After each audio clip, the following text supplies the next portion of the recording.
1, 2, 3, 4.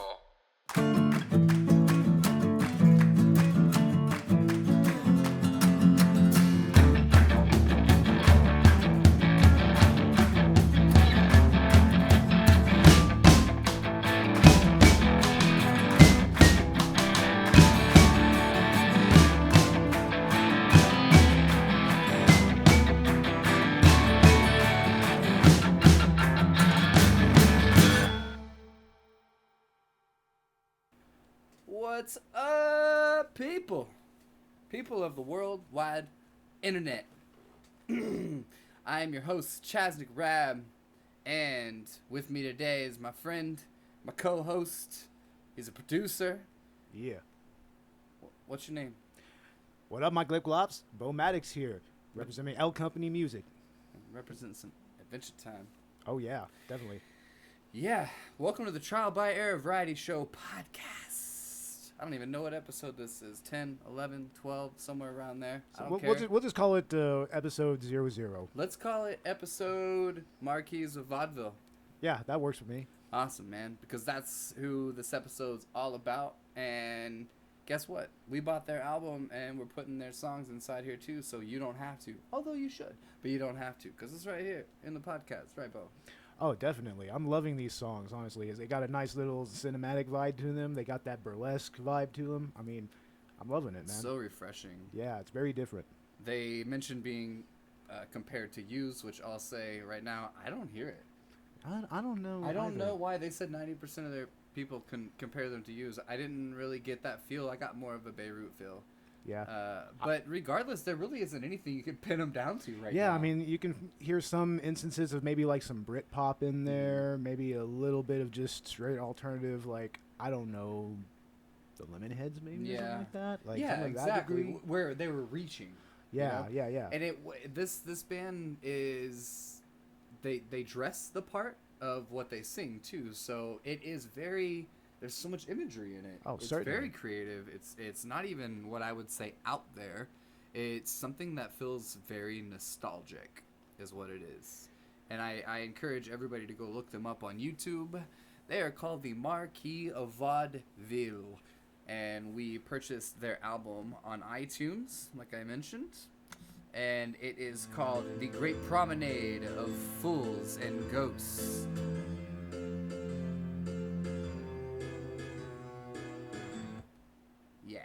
Yeah, totally, man. Super awesome, man. Like, just the, I love the makeup, and I love the leggings and all the dark black and white. Just everything certainly. takes you back, and they encourage people to step out of the modern realm and back into a time that is clearly almost dead. Yeah, it's a total throwback. Throwbacks are always good. Yeah, if you guys like steampunk and you like all that jazz, I mean, who doesn't? It's awesome, man. It's really creative and beautiful. But I guess we shouldn't talk anymore because we do a lot of that here in this interview. yeah, totally. All right, everybody. The Marquis of Vaudeville. Enjoy the show. Woo!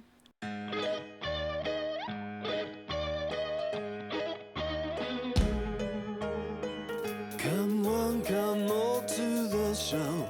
What gypsy wonders our way through the curtain to be certain. Such a delight to see you. We hope you've left your worries far forgotten as you'll be.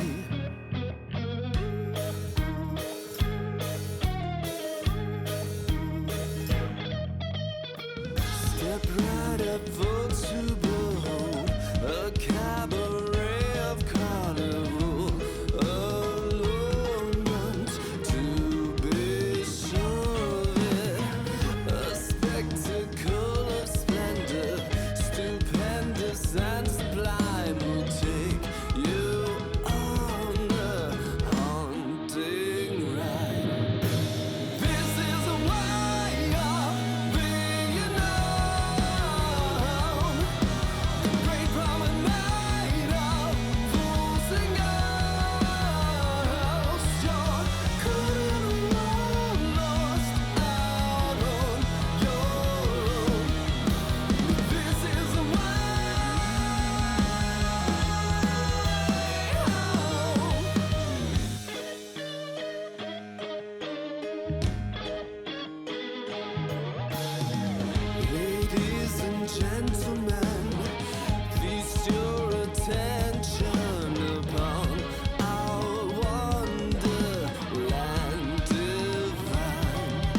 Great promenade of fools and ghosts.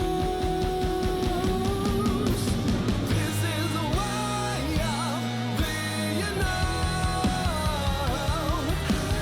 Great promenade of fools and ghosts. You're caught in the wrong, lost out on your own. This is the way.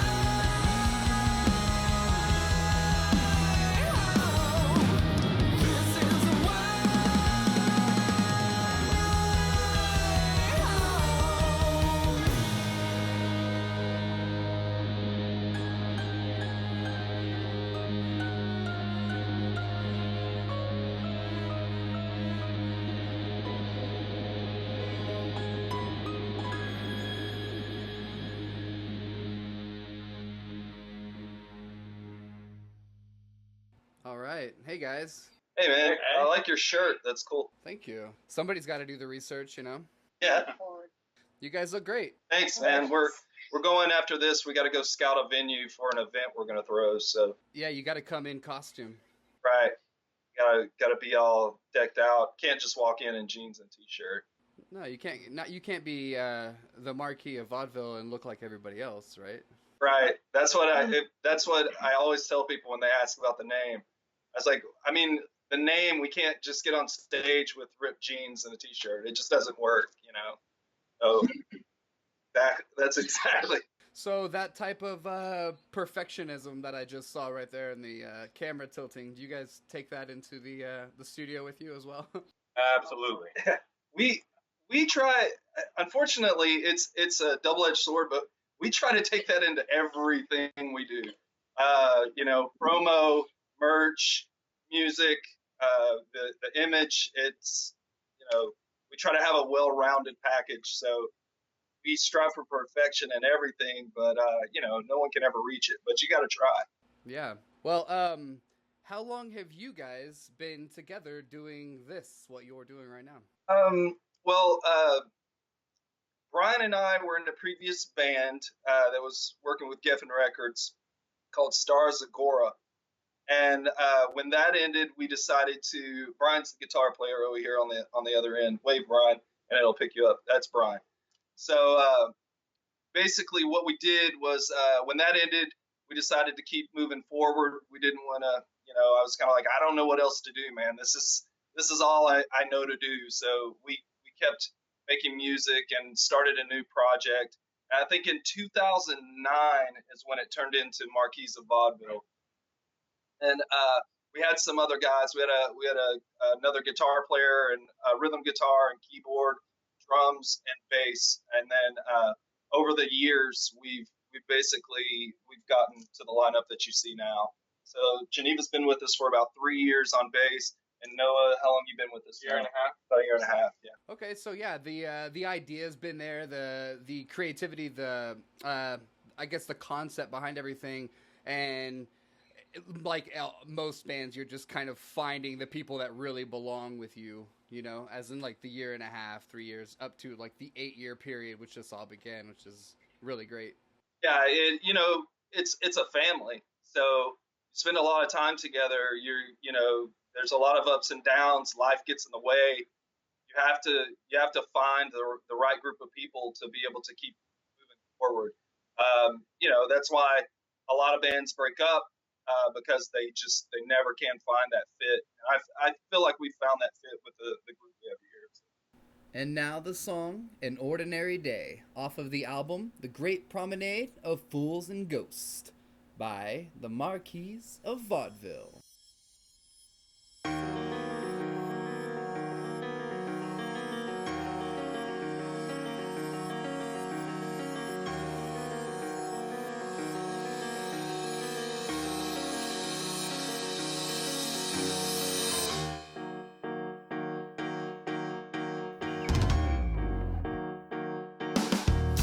The theater is showing the bourgeois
And you guys are out of Dallas? Yeah, we're out of Dallas, just kind of all over the Dallas metroplex.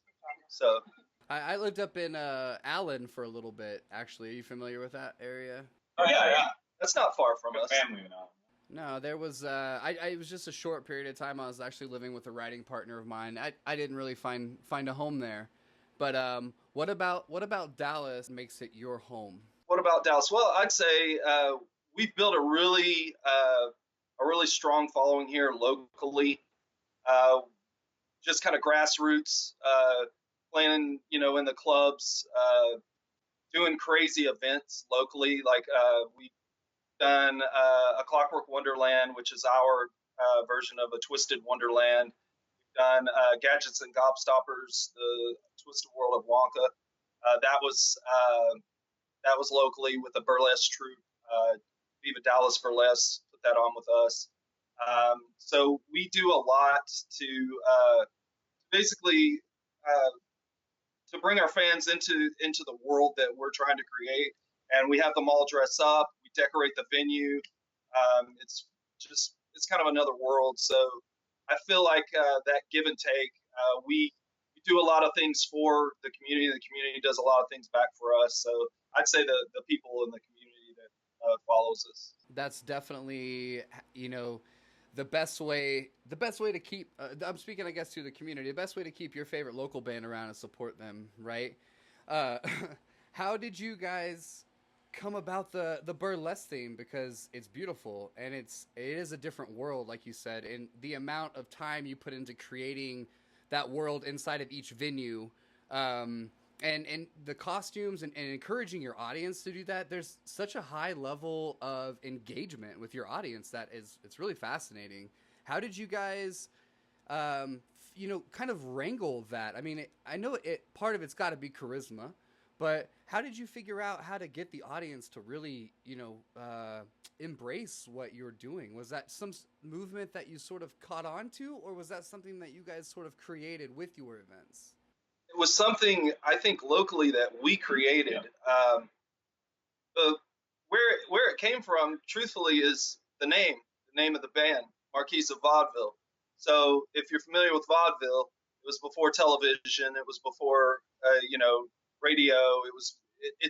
The roots started early on. And if you wanted to go back then, before those things, if you wanted to go see entertainment, you had to go to the symphony, or you had to go to the circus, or you had to go, to the ballet, or you had to go to all these different places. Well, vaudeville took all of those things and put them on one stage.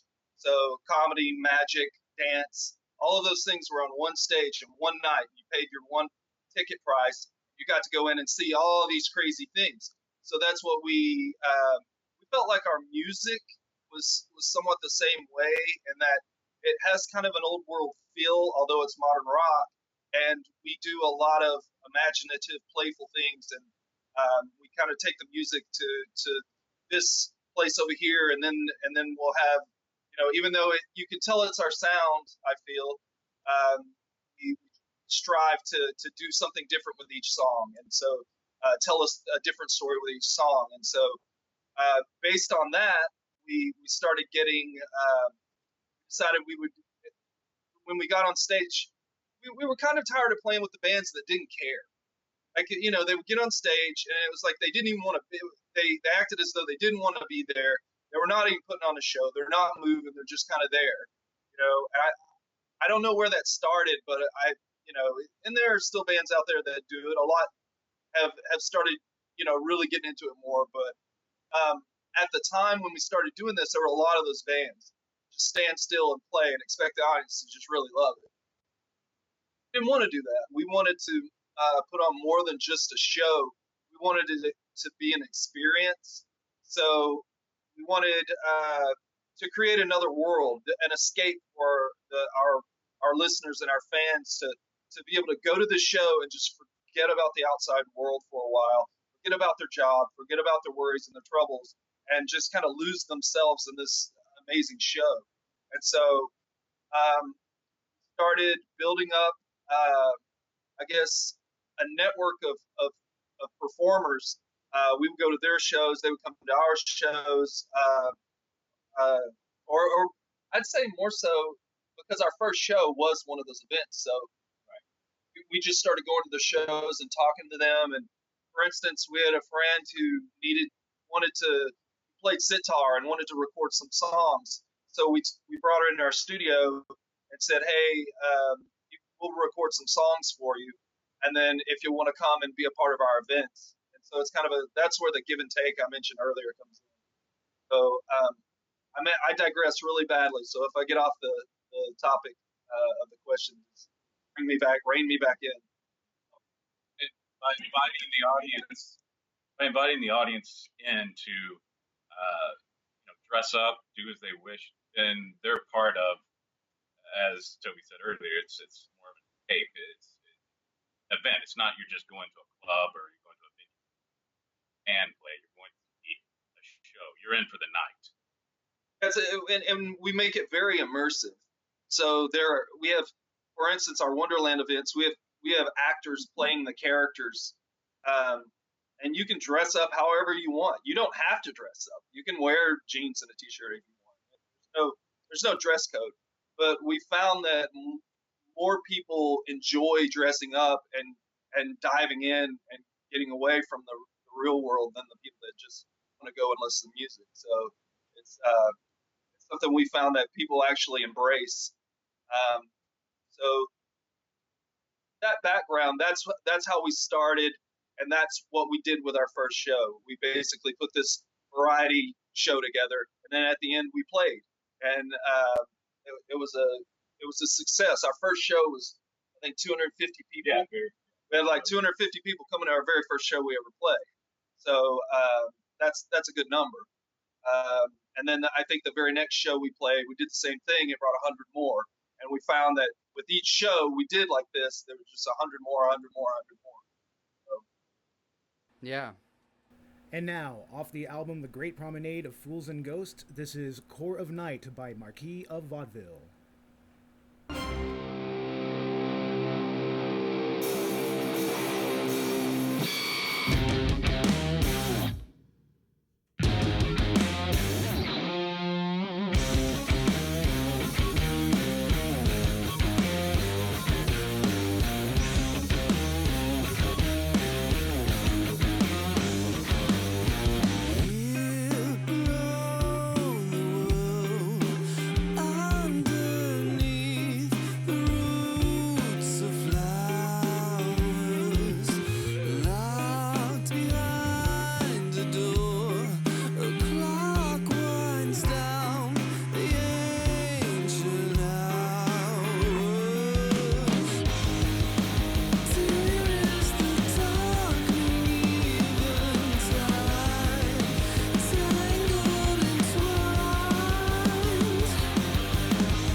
people are getting so much more creative. People are costumes are a big thing.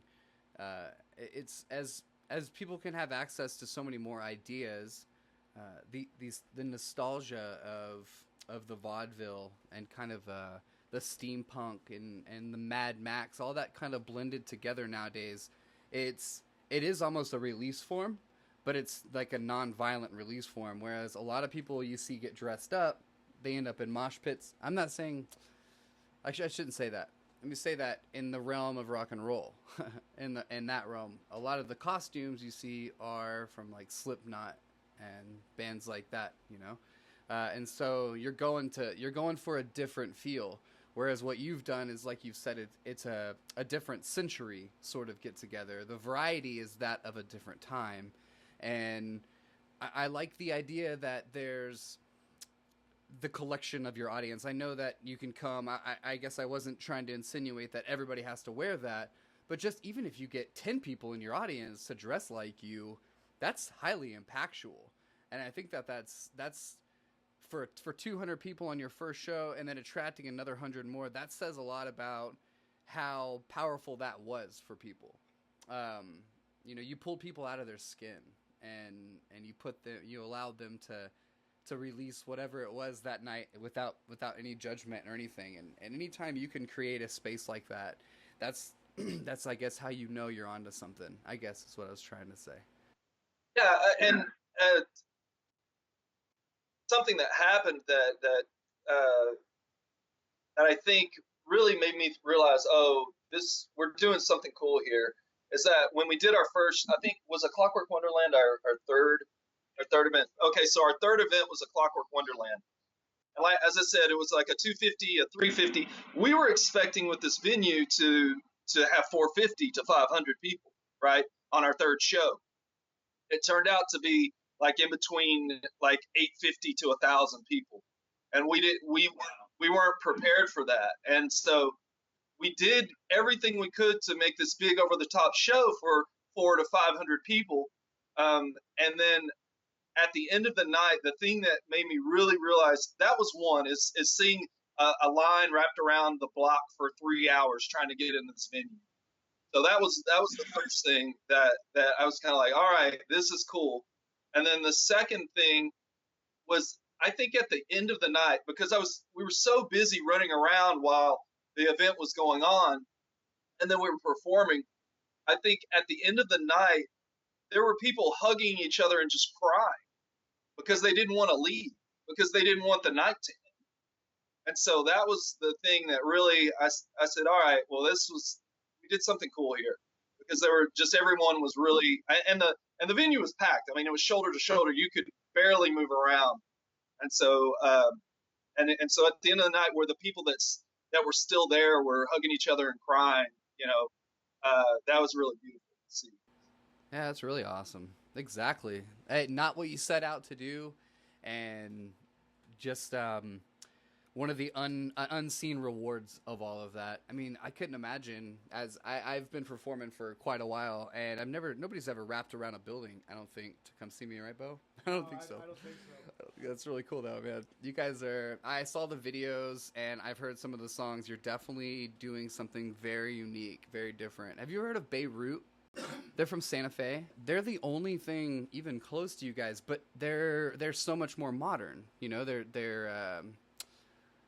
you guys, you're right. It's modern rock, is how you described yourself. But you're speaking from a different era. Just the imagery through it. It's so different. But that, to me, in my mind, that's the only thing I have to compare you guys to is Beirut.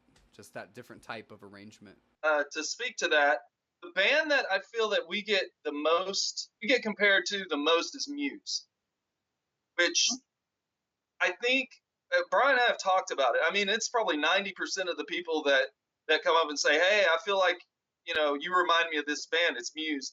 It's probably the minor. Some of the songs have that kind of harmonic minor tonality to it. That, and then with very melodic vocal that may have some falsetto in it. I think which I love Muse. I think they're freaking awesome, but I don't think we necessarily sound like them or they sound like us. But I take it as a compliment. But I think that's where it comes in. You hear that sound, that Yeah, and We are too. We're with you. Take it for what it is. I guess I wasn't trying to compare you guys to anybody. Sorry, I'm melting in here. My studio is like... What is it, man? Summer in Texas, you can't even be inside with an air conditioner and beat it. It's so damn hot. And now, the Nightmare Machine off The Great Promenade of Fools and Ghosts by the Marquis of Vaudeville.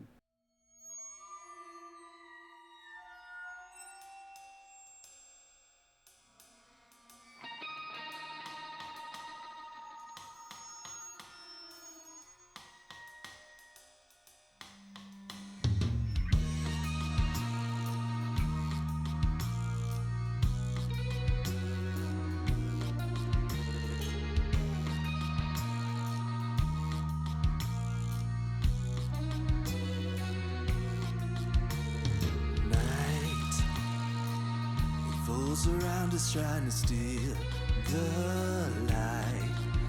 In time, threads will unravel to reveal a side of life where everything that could go wrong goes wrong till we find that's in the belfries of our haunted minds.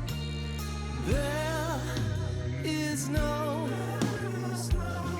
a place where moonstruck roam. Off you go, 'cause it's a nightmare lurking right there. The bleeding colors all fade to gray. Beware the shadows, but what do we know? Out in the gloom one can lose their head. A twisted scene, an undead dream draws close to tear apart the seams. 'Cause it's a nightmare, oh what a nightmare in my machine. Dim through the darkness where the odds are slim and grim, all the chances of escaping them. Who are they? Well, they're the creeping, crawling things that hate of our ways and would prefer us on the dark, stained plates. Left alone, no place to call our own. Left unknown.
What do you guys have in store as far as new recordings, new a tour?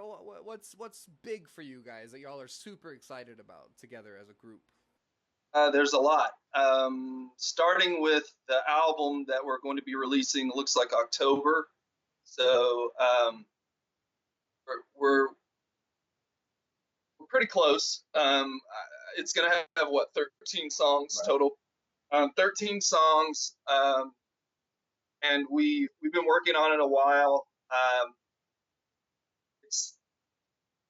We feel like we've kind of taken what we did in the past with our previous album, The Great Promenade of Fools and Ghosts, and we've taken it a step further.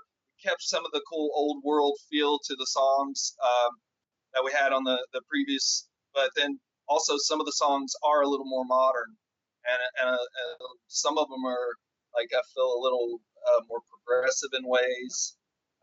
So we're really excited about that.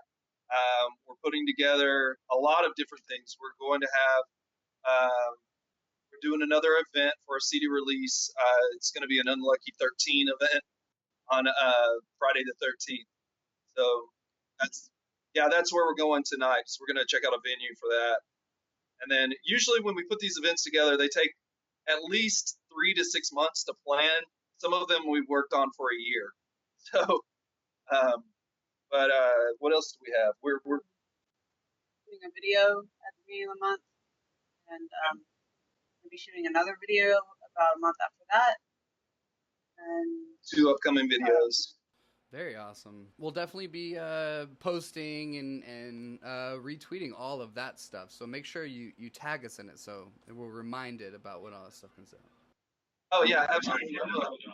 One of them's for a Wonderland themed song called "We're All Mad Here," which is going to be a lot of fun. That's the first one we're doing. The second one's for another single we have called "The Dreaming," and then we're working on we're working on potentially having our own radio show where we're going to play music that doesn't get played on the radio. It's a officially licensed station, so we're working on that with some guys. There's a lot going on, so we're excited. We should definitely collaborate in that realm as far as the radio goes, because that's kind of our aim too. Is we're just trying to get music out there that people don't hear unless they're in that town, the local music. So once we find something and we get it all solidified, we'll just shoot it your way and you can play it. How about that? And we'll just back and forth send stuff. Yeah, absolutely. That sounds good, and that's exactly what we're doing. I mean, some of it will be bigger bands, but they don't, like, for instance, like Placebo. Placebo doesn't get played on the radio. You know what I mean? Or IMX. I don't know if you're familiar with IMX. Bands like that, you just don't hear them on the radio. So they're great bands, but they get no radio play. And it's not that they necessarily need it, but it's just we want to play cool music that we like. Yeah, and that other people like. I mean, those bands have 25, 30-year careers, and if you're just pretending they don't exist, how long can that go on? It's funny because they're recognized bands. They have cult followings, or they have record companies backing them up, but they're not on the radio. So I have yet to figure out that chemistry. What the hell do you need to get on the radio? I don't think I'll ever figure that out, but I do know that if there is enough power, we have enough power now with the internet to get that music out there. It obviously is going to take somebody in Dallas and somebody in Bandera and somebody in Groton, Massachusetts, and I mean, it's going to take all of us to get it out there. But it's there. It's being made by hardworking people who are dedicating their lives to it, who haven't got any recognition yet. And so I definitely applaud you for wanting to get that stuff on the radio, for sure. Well, yeah, thanks. Some of it will be bands that we actually play with. So there's a band that's a really cool band called New Imperialism out of Wichita, Kansas, and so we'll be playing their music. We've kind of traded shows here and there, so we really like their stuff. So they'll be on there. Of course, we'll play our own. So, but it's a work in progress. I don't think we're going to have that going until maybe September. Is there any way we can get a hold of your music right now that we can actually purchase it? Where can we go to purchase it? Everywhere. We're on iTunes, Amazon. We're on CD Baby. Our website movmusic.com. You can buy everything we've released up to date on movmusic.com. And everything we haven't released is available on our Patreon. People can subscribe to our Patreon for as little as $1, and you get unofficially released to our Patreon that hasn't been officially released. Yeah, we give all our Patreon followers get like a song a month. So we, as well as other perks, but we give a lot of stuff away there on our Patreon, and we're on Pandora, Spotify, all the online radio and streaming services. Cool. So yeah, if there is somebody out there that can't afford the album, which normally they're not that much, $10 or whatever, but if there's somebody, you can stream the Marquis of Vaudeville as well, which is super awesome. We're gonna try to send everybody your way as far as like the iTunes version. Which one helps you guys out the most? Would you say is it directly through your website? I guess the movmusic.com. Yeah, directly through the website is the best way I'd say to support probably any artist, because I guess the third party services don't get a cut, so it all goes direct to the band. Yeah, definitely. And now, off of the album The Great Promenade of Fools and Ghosts, this is Dear Isabella by Marquis of Vaudeville.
we really appreciate you guys sitting down and sharing your vision with us, and we wish you the best of luck tonight going out there and scouting your venue. I hope you find something that you can work with for the next year. Thanks, man. Geneva, you had something? Which tier is it on Patreon? The $20 tier? If somebody pledges $20 a month on Patreon for us, they get our entire catalog. Yeah, we give them So everything. everything we've ever recorded, they get, that's a really good deal. It's like 40 plus songs, or in between 40, and 50 songs. And they get a whole bunch of other stuff too. But so that we've got a lot of cool perks. Yeah, and plus with a $20 reward, you get all the other perks too, right? All the previous. Yes, exactly. Yeah, we send our fans. We send them like skeleton keys and stuff like that. We send them all kinds of cool things. Yeah, tangible things rather than just the digital. That's definitely more incentive. Yeah, exactly. We have a Patreon too, so maybe we'll back and forth. We'll support each other. Well, I'll match you guys. How about that? You go to the trial by air, and I'll match you guys for sure. Okay, cool. We're trying to build that same support, because we just want to keep doing what we're doing, and I don't see myself quitting my job anytime soon. So I definitely am very happy that I can just sit here and Skype people. That this is very convenient. Where are you guys located exactly? It's out of Bandera, Texas, which is about 35 miles northwest of San Antonio. Okay, cool. I'm gonna call it Pantera, Texas. Pantera, Texas. No, we're not that cool. They're actually from around here. Yeah, definitely a lot of dime bags here, but it's meth mostly. So. Yeah, right on, man. We'll be in touch, and I'll let you guys know whenever we have your feature in the episode. Until then, we'll be sharing and retweeting and everything you guys have. So. Thanks so much, man. We really appreciate it. Yeah, we appreciate the music you're making and the scene you're creating. So wish you the best of luck, you guys. Cool, man, and we play down there a lot, so we'll have to get you guys out to a show. Yeah, I would love to come take some photos. I'm a band photographer as well, so I'd love to come capture what. Yeah. Very cool. All right. Well. We love photos. Yeah, you guys are all photo ready all the time. You wake up in your suits and stuff. All right, you guys have a great night. All right, you too. Yeah, thanks, guys. Thank you so much. See you. Yeah, that was very fun. A very big thanks to the Marquis of Vaudeville from Dallas, Texas. Yeah, definitely. Thank you for your time, guys. It was really a pleasure. It was a pleasure streaming y'all on Twitter, at least. Please be sure to check the show notes right now and find out how you can link up with them. They've got shows coming up. They've obviously got some very big events that they put a lot of time and creativity into, and sounds like money even. Oh, totally, yeah. I bet you they're not even really wanting their money back. They really would rather just have people come show up. Yeah. I mean, it's all about getting people in there to hear their music, experience their live show, and all that good noise. Because in the end, that's what sells the music, and that's what gets the music out there as well.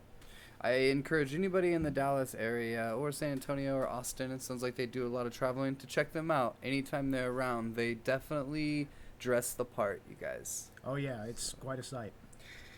I'm very proud of this episode because this is, I think, actually it's our 10th episode. But what's so great is bands are reaching out to us now. Bands are contacting us saying, hey, can you get us a feature? And our answer is, it's always yes. Oh, of course. And we totally appreciate all the bands that are just reaching out to us. I mean, we really, really love y'all guys. We believe that even right now, if you're kind of weary about what you're putting out, that you're going to get better. I mean, that's what happens. You practice, you rehearse, you get better. And then when you release that first album, then you got the sophomore to worry about, Yeah, you're always trying to outdo yourself. Look yourself in the mirror, as Spose would say, and that's your only competition. So that's another dude that's came from the bottom that I'm really trying to interview, is Spose. Oh, that would be so cool. And after this episode, we've already had 1,000+ listens. Yeah, so after this episode, I'm hoping to double that. We're putting some promotion out there, so if you see us out there on Twitter or Facebook, click the like button and interact with us. And if you're already listening to us on iTunes or Stitcher, Libsyn, SoundCloud, YouTube, anywhere, however you listen to us, subscribe. Oh, certainly. That's the easiest thing you could do that would help us, is subscribe. We also have a Patreon now where for $1 You can support us for $5. You can get extra content that we don't even feature in the episodes from the bands, for more music, whatever it may be. There's stuff that you do not hear on the free version, which is already a ton. Oh yeah, I mean we're already close to what, an hour here? Yeah, At we're least.